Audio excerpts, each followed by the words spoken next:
Have you ever wondered what it truly means to live and lead with purpose and passion in the high stakes world of veterinary emergency care?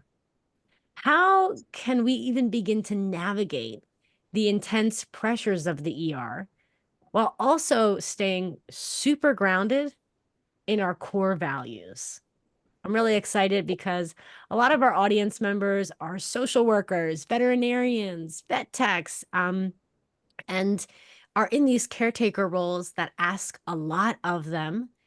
And this is, I think, going to be a really good episode and provide us all with an opportunity to kind of anchor into our values and remain true to our purpose as we are fulfilling these caretaker roles and navigating any kind of high stakes situation, especially the ER.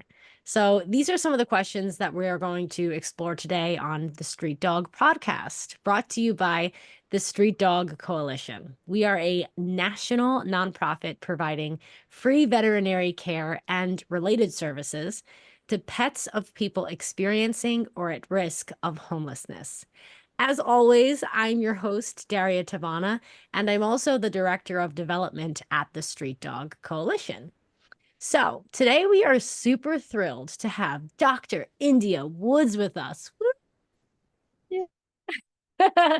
Dr. Woods is an ER doctor at Veterinary Emergency Group and a recent graduate of Yay. Auburn University's Veterinary Intensive Program. She's also part of the new ER Doctor Fellowship Program, or NERD, if you will, where she's gaining advanced training in emergency medicine. So today, Dr. Woods is going to be sharing her journey from vet school to emergency practice. We're going to be talking about finding your why and how she got on the path that she is on right now. So big, juicy welcome to the podcast, Indya. Thank you. Thank you. So excited. Yay! We're so excited to have you here. It's going to be fantastic. And maybe we can just kind of dive on in and we can talk a little bit about you. I know that, in my research of you and how amazing you are, I know you have volunteered with our Street Dog Coalition team down in Texas. Is that Yes. right? That was a Yes. terrible Texas accent. Um, oh God, cringe. Let me never do that again. Uh, so there's just so much to talk to you about. It's so much to unpack here. It's funny. Anytime I'm about to say a southern state, I'm like, please don't do the accent. And then it just It just just comes out. happens. It just happens. So I know that, in our conversations that we've already had to this point, in doing a little bit of research on you and your awesomeness, you've talked a little bit about servant leadership as being a really big part of your journey. So maybe you can talk a little bit about what servant leadership is and how it's influenced your work as an ER doctor. Yeah, of course. So to me, servant leadership is taking on a leadership role with the intent of serving others and being intentional about serving others in that role. And of course, I do that every day as a veterinarian. It's something that I feel like I learned a lot about in college, what it looks like to be a servant leader and how to apply that in different roles, how knowing when to step up and knowing when to step back. And I originally graduated from vet school in 2022, went into general practice for about a year and a half, and then transitioned to emergency medicine like very recently, like as of June.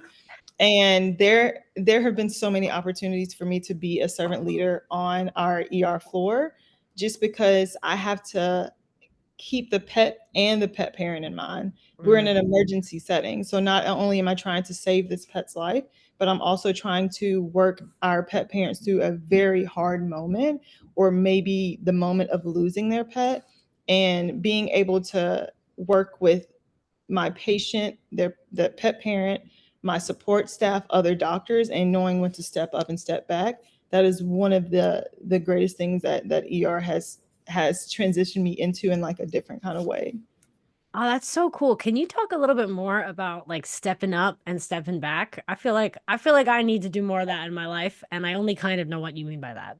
Yeah, like as a doctor, I have to step up in so many ways. I have to like know the answer to so many different things, and I have to be able to give answers and help as many pets as I can. But there are a lot of instances where I need to step back and let my technicians run the show. And especially in like a stat triage kind of situation, a lot of times I need my technicians to go ahead and place that catheter, get all the vitals on this pet, and then I come in and do my quick abdominal scan or take a listen to the heart and the lungs. There's so many things where I have to know when to take on that forefront role and take a step back and even just take a step back to reassess, to look at the full situation. And it's something that I don't always get right. It's something that I'm still learning how to do. But it is something I'm grateful for, to be in the environment that allows me to do that in the way that we get to do in emergency medicine. Oh, that is so awesome. It's pretty fitting. Today I'm wearing this hoodie and it has the word perfection crossed out, and I under it love it says presence, right? And on the back it just says the world needs your presence, not your perfection. And this idea of like stepping back so that your team can do what they need to do is incredible. And it really, to me, reminds me of one of our core values at the Street Dog Coalition, which is unbridled collaboration. And the Mhm. truth is that we're all so passionate. It's easy to want to be this like perfectionist and like Yeah, watch everyone do everything and like, come up in everyone's grill with a magnifying glass. But the truth is, and this is kind of like what you're talking about, is being able to identify moments where it's actually more powerful and impactful to take a step back, allow mhm. your team to do what they are more than qualified to do, what they do very well all day, every day, so that you can kind of be present whenever you come back into the picture, or you can be present doing other stuff while your team is doing what they do best. That is just such a beautiful reminder, for all of us who are listening, just being able to decipher between those two opportunities, stepping up and stepping back. That's really powerful. Yeah, you definitely hit the nail on the head. I love pointing out how the perfectionist mindset can definitely set you back in Yeah. a lot of spaces. So that's something I'm working through, especially as a type A person. But yeah, I get that. Oh gosh, you're on the right podcast for being a type A person. I am also a type A person. Our listeners are all type A people. So yeah, you're in good company here. And I know I mentioned a little bit in our introduction here this nerd fellowship, which Mhm. excites me because it's abbreviated as nerd. Yeah. Can can you talk for all the fellow nerds, all your fellow nerds out there? Can you talk a little bit about what this fellowship is and how it has also kind of shaped your veterinary path? Yeah. So it stands for the new ER doctor program. Okay. And the great thing about this program, the NERD program, is that you can be a new graduate fresh out of school and join it, but you can also be practicing for a good bit of time, a little bit of time in general practice or wherever path of vet med you come from, and join this program and get so much good information that helps you make that transition to ER. And as a past general practitioner, I was so nervous about coming to ER. I was like, I don't know how to move at that pace. I feel like there's things I don't know. I don't feel confident enough to just jump right in. And having this program invest so much time and training in me has been one of the best things that I could have done for myself as a young veterinarian. And Veg has hospitals all across the US that allow nerds to come and train for 6 months with the intent of, if you love our company, stay with us, we'll place you at a hospital. If you are in a different transition in your life and you may not think ER is for you, or things might just not fit right now, then that's okay too. You can go do something else. But they really truly invest in creating doctors who are efficient on the ER floor by sending you to CE. We got sent to Colorado twice to train at the Translational Medicine Institute in Fort Collins. We went to IVEX, that huge ER conference, just to learn and grow and network. And then we are on the ER floor at least 3 days a week, getting those cases, working alongside doctors, and just building our ER knowledge while doing all of this in a open concept hospital where our clients are with the pet the entire time. You can Wow. see us do surgery. You can see me do my quick abdominal scan. You can see me do a laceration repair. And having that connection with our clients pushes you in a different level of confidence that I don't know if I would have gotten if I didn't join Veg. Oh, wow. That's so cool. I really appreciate that level of like transparency. I think it seems to be really engaging for you, and I'm sure everyone else in your cohort feels Yeah. really committed. Like, do you kind of see that as maybe the future of veterinary medicine and training people to become successful and impactful veterinarians? Um, what do you think? I would hope so. I would love to see more training programs for young veterinarians in this sense. Because when I was about to graduate vet school, I knew I didn't want to do an internship, but I didn't want my knowledge and learning to only be based on CE. I love that our training program couples CE with hands-on experience. Mm. So I would love to see ERs across the US do something similar, maybe not as long if they're not able to, but something that just allows a veterinarian coming from a different walk to get comfortable with going into ER.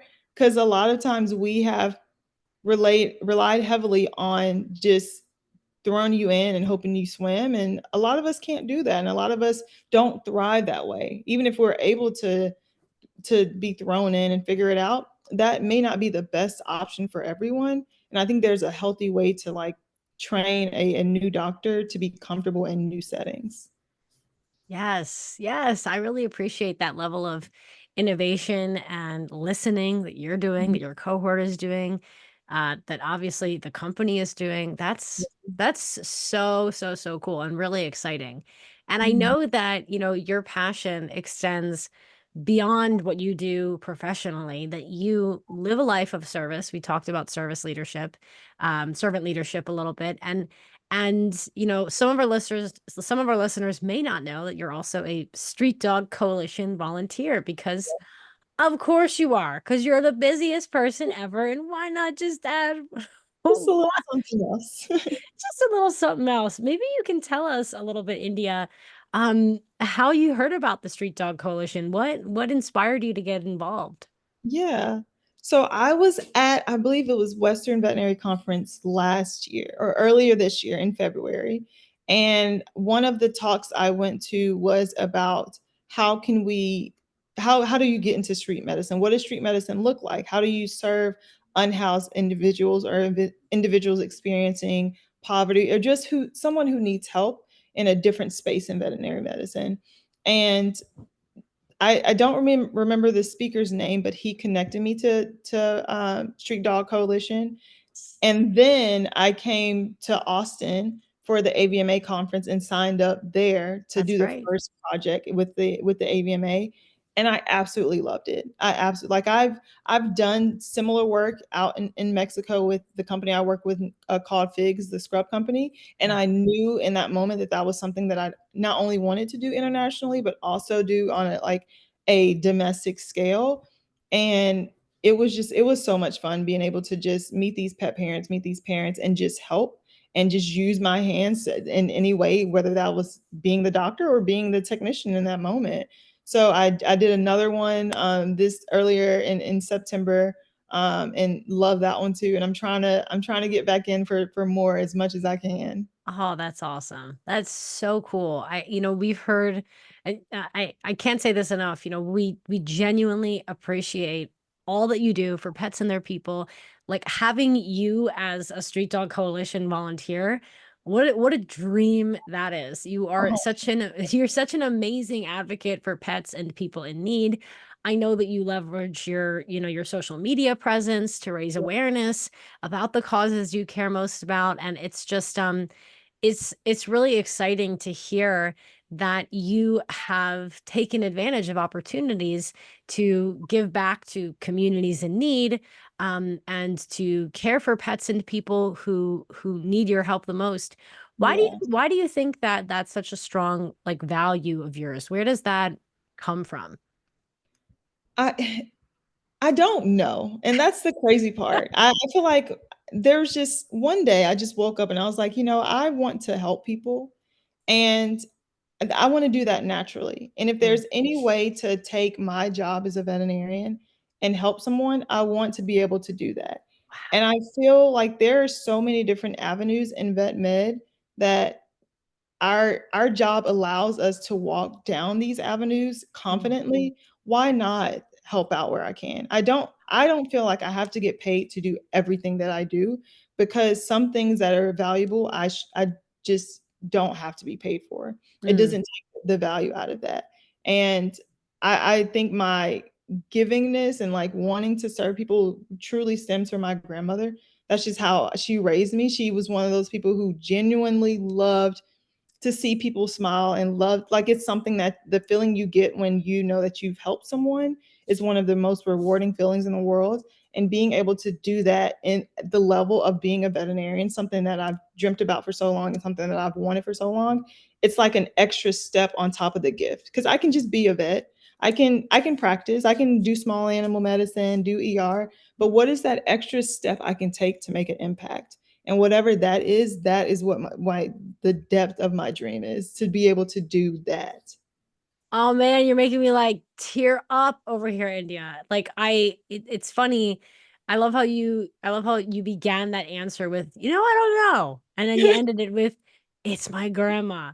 And Yes, like hard yeah. shout out to the grandmas out there. I feel like Grammy. We love Grammy. we love Grammys. I feel like my grandmother instilled that in me as well. This sense of, even just watching our grandparents and our parents. I know not everyone has that relationship with their family, but I think everyone has someone that has selflessly sculpted them into the Mhm. person that they are today. And sometimes I don't realize that until I'm on a podcast and someone asks me a similar question. I'm like, Yes, oh, yeah. and then and I realize it all comes down to like our support system and some of like Mhm. the unconditional love that we felt as a kid.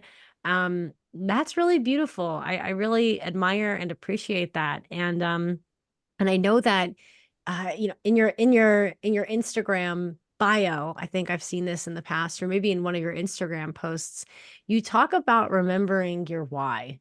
Mhm. My question for you is, what is your why? Why do you do what you do? Now that we have a little bit of context, we know who inspired you to do what you do, and that's your grandmother. What is your why? And how has this mantra guided you in this chapter of your career? So my why, I don't have like a sentence. I just have things that I think about that I'm like, Cool. this is what I want. I remember I knew I wanted to be a vet since I was 4 years old. Mm. That dream was kind of like a little hazy, a little bit. I just went off to college, and I remember being at a school that was a really good school, but I was undeclared. I didn't know what I wanted to do. And I had this moment where I sat down and I made this list on my phone, and I was like, if I could do anything, what would it be? And veterinarian was on the list, something like a stunt double and like a dolphin train, like random Oh things. my gosh, so cool. Yeah, just random. I'm like, I think veterinarian would be the safest. Let's try that. But I over from that moment, over the next maybe about 5 years or so, or maybe even more, I had to walk through trying to figure out how to become a veterinarian without a pre-vet advisor, without being at a school that had other pre-vet students around me, while also being aware that I was a Black woman entering or Wow. trying to enter a profession that you do not see a lot of Black women or Black men in this profession. And walking through that entire process and getting to where I am today and looking back on that, I want to not only show people how to become a veterinarian, but also the life that you can have, the opportunities that you can have as a veterinarian, Okay. and a representation of the group of young Black vet students and pre vet students and Black veterinarians that a lot of people don't get to see. You don't Right. see a lot of vets in general just out in the wild on social media or anything. And even of that little subset, there is a tiny subset of Black women and Black men who represent that. So that truly is my why, to inspire everyone based on the journey that I have, that I've walked through to get to where I am, just so it can be a little bit easier for someone else, or that they could see something from my journey and be like, I want to do that. If she travels to Mexico, I want to go to Europe. I want to do this. Like, I just want you to take whatever segment that you relate to and say, if she does that, then I want to do that. And I honestly want to do it better than her. And I want to show people that. Oh, this is so, so, so powerful. Like you're so right. This kind of representation, for women, for people of color, like nothing is more important.